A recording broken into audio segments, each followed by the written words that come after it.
Bonjour. Au premier chapitre de son évangile, Jean évoque quelques-unes des premières rencontres de Jésus avec ses disciples.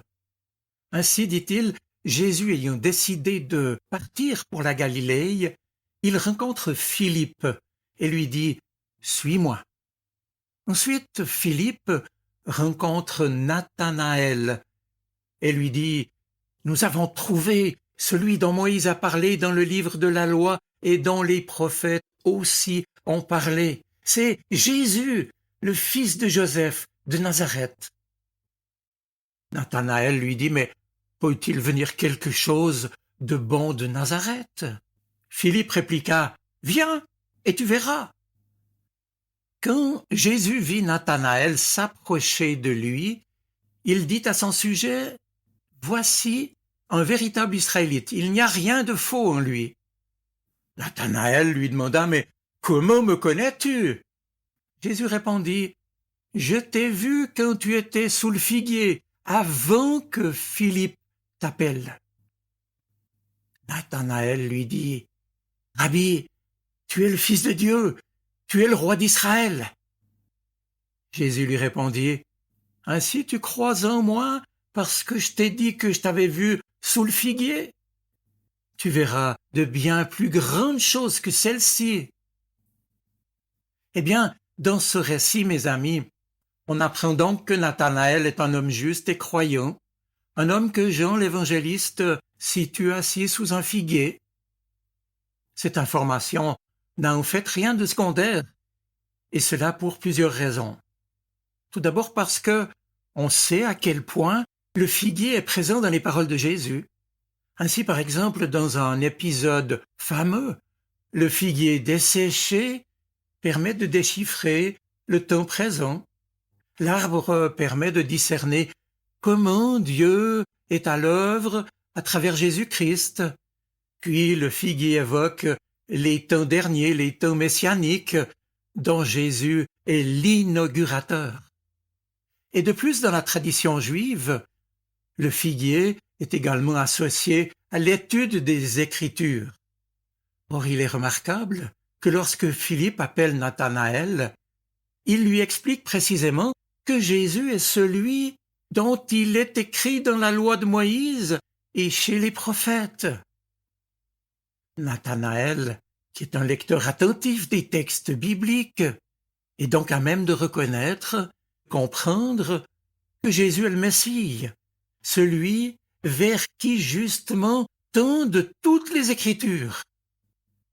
Pour l'évangile de Jean, en somme, Nathanaël est posé ici un modèle de tout bon juif censé reconnaître que Jésus est celui en qui convergent les prophéties de la Bible. Non seulement ces prophéties parlent de la venue du Messie, mais cela sera confirmé, dit Jésus, lorsqu'il ajoute « Vous verrez le ciel ouvert et les anges de Dieu monter et descendre au-dessus du Fils de l'homme. » Le Fils de l'homme, une figure messianique telle que décrite dans le livre du prophète Daniel. Et puis, les anges, sans doute vous souvenez-vous que dans le livre de la Genèse, les anges montaient et descendaient au-dessus de Jacob. Jacob qui est considéré comme le père d'Israël, car il a été le père des 12 fils qui ont donné leur nom aux 12 tribus du peuple d'Israël. Or Jésus s'inscrit dans la droite ligne du patriarche Jacob Israël. Et par la reprise et l'application de cette vision, l'évangéliste Jean veut nous indiquer que Jésus est bien le Messie d'Israël. D'où la joie normale de Philippe qui s'exclame « Nous l'avons trouvé ! Le Messie, c'est lui, et nous avons la chance de l'avoir rencontré. » D'où également son invitation pressante à Nathanaël « Viens et vois !» Personne, évidemment, ne peut donner ce qu'il n'a pas ou qu'il n'a pas reçu. Avant de parler du Maître, il est nécessaire d'avoir parlé avec lui, de l'avoir rencontré. C'est seulement si nous le connaissons bien et que nous nous sommes laissés connaître par lui que nous serons prêts à le présenter aux autres, comme le fait Philippe dans notre récit. Or, on le voit bien, ce qui semblait le hasard ici était déjà bien préparé à l'avance dans le plan de Dieu. Et Nathanaël, dans un premier temps, pourtant, avait mis en doute la parole de Philippe jusqu'à ce qu'il vérifie lui-même en rencontrant directement Jésus.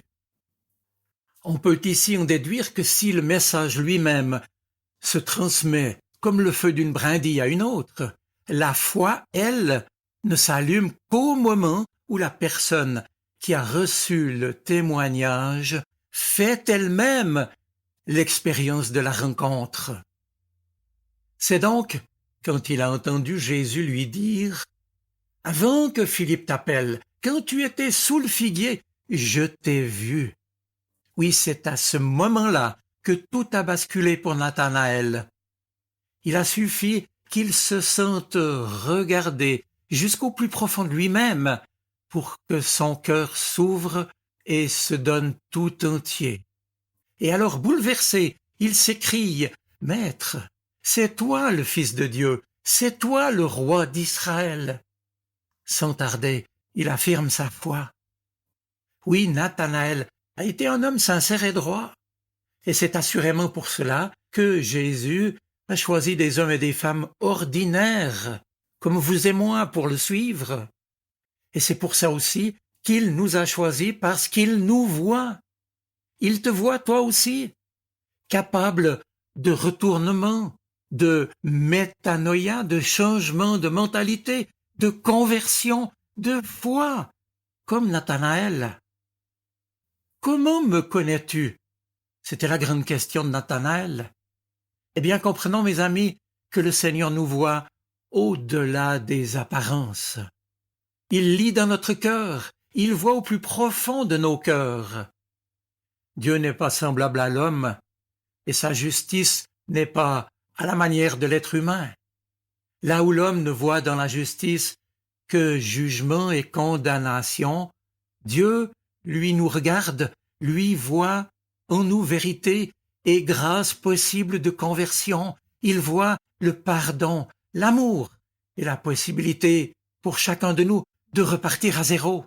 Si nous avons la simplicité de nous présenter tels que nous sommes devant Dieu, sans faux semblant, alors sa grâce peut toucher notre cœur et nous pouvons découvrir ou redécouvrir son amour pour nous, son pardon, et surtout nous pouvons nous mettre tout à nouveau peut-être à le suivre, à vivre avec lui et voir la grandeur de ses merveilles dans notre vie et dans la vie de ceux qui nous entourent, quoi qu'il puisse arriver. Mais avons-nous cette simplicité, cette humilité? Sommes-nous prêts à nous laisser regarder tels que nous sommes par le Christ? Sommes-nous prêts à nous laisser accueillir et aimer par lui tels que nous sommes? Mes amis, tout le mystère de la grâce de Dieu se trouve ici, à ce point de vérité et de confiance. Et c'est la porte qui nous ouvre à l'action de Dieu, au cœur même de ce monde, au cœur de notre vie. Alors, voilà la conclusion qui s'impose. Nous aussi, comme Nathanaël et bien d'autres avec lui et après lui, chaque jour, nous sommes appelés au même retournement, à la même conversion, à la même métanoïa, changement de mentalité, une conversion qui est possible quand nous nous sentons et acceptons de nous sentir regardés et aimés par le Seigneur jusqu'au fond de nos cœurs.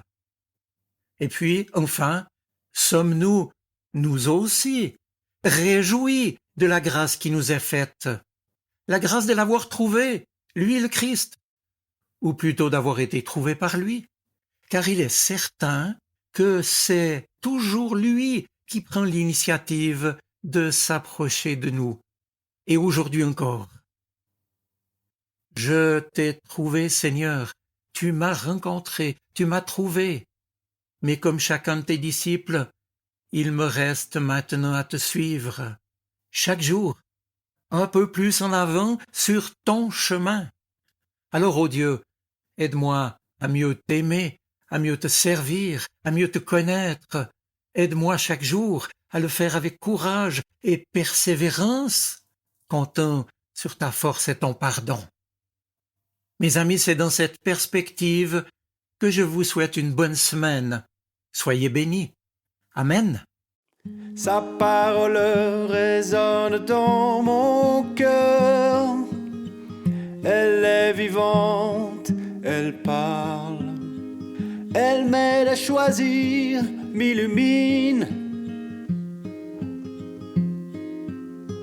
Elle est vivante, elle est poignante, elle touche mon cœur.